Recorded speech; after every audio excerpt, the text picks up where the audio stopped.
Many are declaring it's over or it's Jover, meaning it's over for Joe, after the failed assassination attempt of Donald Trump. Many of those claiming that this assassination attempt helps Trump are focusing in on Trump as the victim, on Trump as the martyr, on the image of Trump holding his fist in the air with his ear bleeding and being escorted out by Secret Service from the shooting and then going and playing golf the next day. And he's so strong and powerful and all of these different things. First of all, as far as the imagery goes, Trump just got lucky. Okay. He just got lucky. If the bullet were 1 inch over, Trump's dead. And that's it. No toughness would have changed that. And that's an important aspect of this to consider. That being said, it seems that at first glance, it would be obvious that this helps Donald Trump. There are a bunch of people saying, don't talk about that, David. You'll make it a reality if you say it. I'm going to tell you again, this is not a show that is affiliated with the DNC or anything like that, where I calculate what I say for PR benefit. I just talk about what's going on. And one of the things that's going on, and I saw it during my live stream about this on Saturday, and I've been getting emails about it. One contingent says this absolutely helps Donald Trump. It makes it seem as though they hate him so much that they're coming after him. They want blood. And we need to now counteract that by saying, you know what, you're not going to get him and we're going to make him president. Now, the truth is, for most people who understand that Trump was a disaster of a president, this doesn't change anything. Did even for a second it cross my mind, oh, they tried to kill Trump. A Republican tried to kill Trump. Now I'm going to vote for Trump. Of course not. Of course not.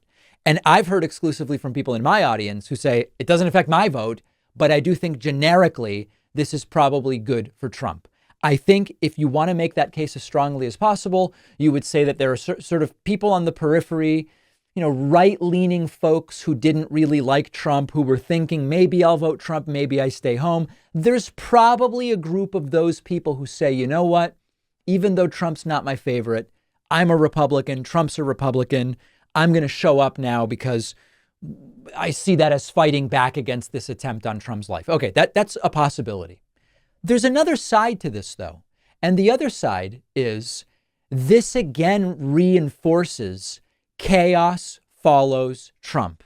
Indictments, civilly liable rapist, convictions. Is he going to prison? Is he not going to prison? It's chaos all around him. And comparatively, it's very calm with Joe Biden. And you can argue that a Republican trying to kill the Republican nominee is another example of just the utter chaos that surrounds Donald Trump. Now, there's another counterpoint, which is, David, as you talked about, a pro-gun Republican tries to kill the Republican president. That doesn't give Trump a leg up.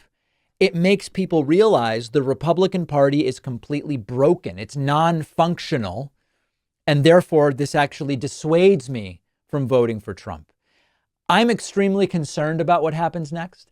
I don't know what happens next, but where I would leave it is you don't have to vote Trump just because he got shot, but you can still denounce the shooting and political violence while recognizing just because that happened, it doesn't mean Trump's a better option than Biden. We will track the polling. The lead for Trump had grown to 3.3 after the debate. It's now down to 2.7. So 18% of Trump's lead nationally has evaporated over the last few days. We don't have any polling since the failed assassination attempt. We're going to follow it. Health is never one size fits all, which is why I'm so glad to tell you about our sponsor, Wild Health, which takes a proactive and preventative approach to healthcare called precision medicine. They use your genetics, biometrics, and lifestyle data to help you figure out what does your specific body need for nutrition, exercise, sleep, supplements, and more, with the goal being just function at your best now and in the long run. And if you're struggling with stress or your cortisol level, which is the primary stress hormone, Maybe that's elevated. 50% of all Wild Health patients have seen cortisol levels improve. 68% of patients with an elevated ApoB, which is the primary protein linked to a high risk of heart disease. I just got all these numbers run myself because I'm taking heart health very seriously right now. 68% of those who have elevated ApoB show improvement after joining Wild Health. I love what Wild Health is doing. I can see everything in one place on my health report. It's given me actionable insights. They do a great job of just helping me understand, what do my results mean? What improvements can I make? And my audience gets 20% off the cost of membership. Go to wildhealth.com/Pacman and use the code Pacman at checkout. Make a commitment to yourself to taking control of your health today. The link is down below.